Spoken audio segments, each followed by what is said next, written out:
day, sir. Thank you. Well, thank you, Governor Bryant. Thank you for being such a great friend and such a great ally for Mississippi. I want to thank virtually Secretary Hexbeth and Secretary Nome for their leadership that they've been exhibiting. I know I have all the confidence in the world. And I'm also, before I begin, I want to take a moment to extend our prayers to the people of Texas. The state of Louisiana has sent dozens of assets and rescue, water rescue teams to the state of Texas, just like Texas and Mississippi and other southern states have done for each other during times of natural disasters.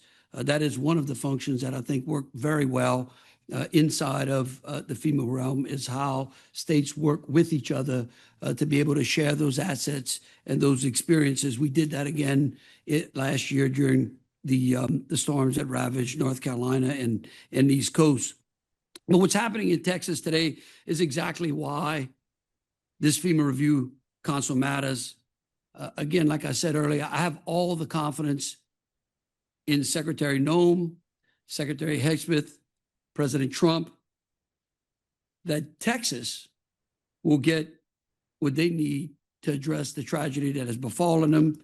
As Secretary Nome mentioned, New Mexico is having some flooding as well, and I'm completely confident that the people there are in good hands, knowing that Secretary Nome and President Trump's administration will be there to help them as well.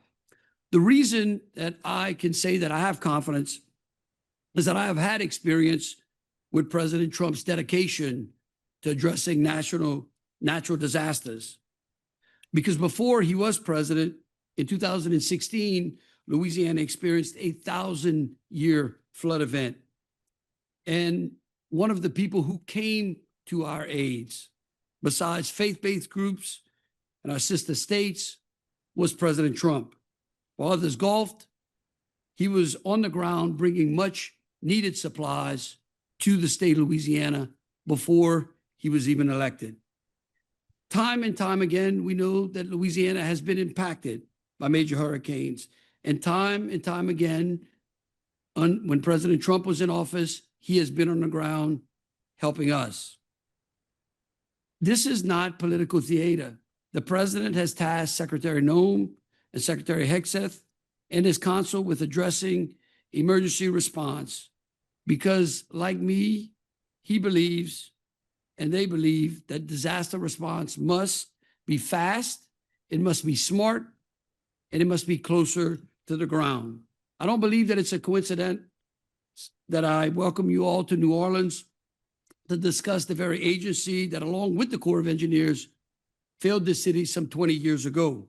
When Hurricane Katrina struck our state and the city, and since then, 10 storms have ravaged us. Since Katrina, over 10 storms have affected Louisiana. 10 times has the state of Louisiana had to deal with FEMA.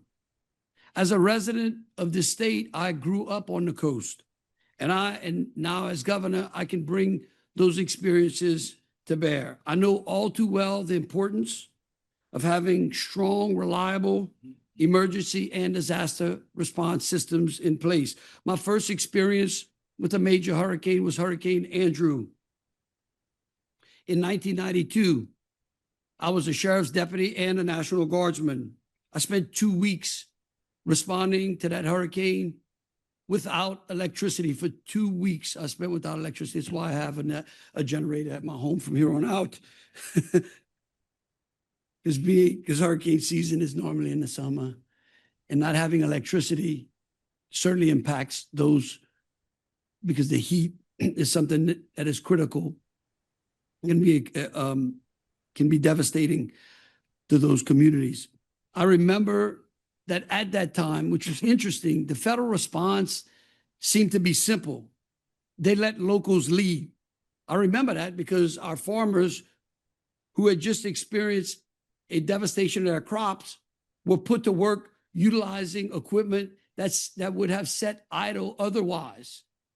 That equipment could not be used to harvest their crops because their crops were devastated. So instead, we put those farmers and their implements to work, clearing our streets, clearing our ditches, helping each other out.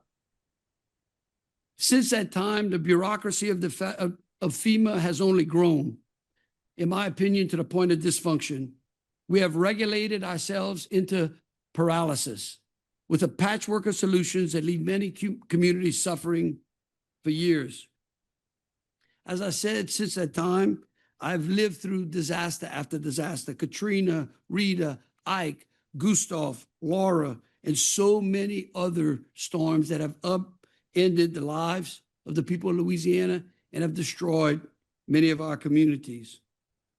This state and this city knows firsthand what it means to wait too long for federal support. We know what it means when red tape holds up rescue, recovery, and rebuilding. That's why this council being here in New Orleans today is so critical, meaningful, and hopefully special. My hope today is that we take serious the issues that help communities mitigate and avoid emergency and avoid the emergency part of natural disasters, that we recognize what flaws this system has from the top to the bottom, that we address things like giving our states more authority for building levees so that the bureaucracy doesn't stall the needed protection that only costs our taxpayers and other taxpayers millions of dollars. I'll give you an example, like in Grand Isle, where the federal government, since Katrina, has spent over $135 million. And yet today, when we have financially secured the means to protect that community, the Corps of Engineers today is dragging its feet on the ability for us to finish the projects needed to save federal taxpayers money and lives and property in Grand Isle. And yet, so we go through another hurricane season where that island is exposed, where the federal government would have to step in, and we will have to spend money that needlessly should be mitigated. Like risk rating 2.0, which is driving our flood insurance to unaffordable limits, making long-standing communities unlivable. These decisions made here won't just affect policy.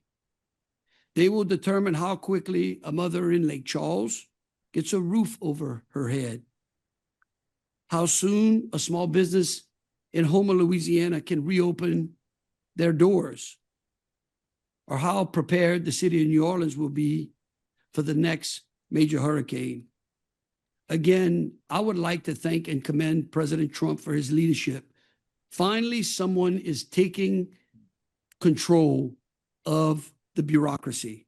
I would like to thank Secretary Noem, who was on the ground here in January when this city experienced a terrorist attack.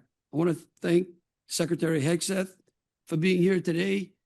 His participation is extremely important because the Corps of Engineers has a vital function in natural disasters, and they sometimes fail. And everyone else in this council, I want to thank you for holding this second public meeting here in Louisiana. Our state just doesn't need FEMA to do better. It needs FEMA to be fixed, and it needs a system that is simplified. I know President Trump and his council understand that speed and transparency are essential to keeping our cities prepared and our people safe in the face of natural disasters. While we are hoping and praying for a very passive hurricane season this year, I hope that we're all committed to working closely with each other to strengthen our disaster response system. Thank you. Governor. And I yield.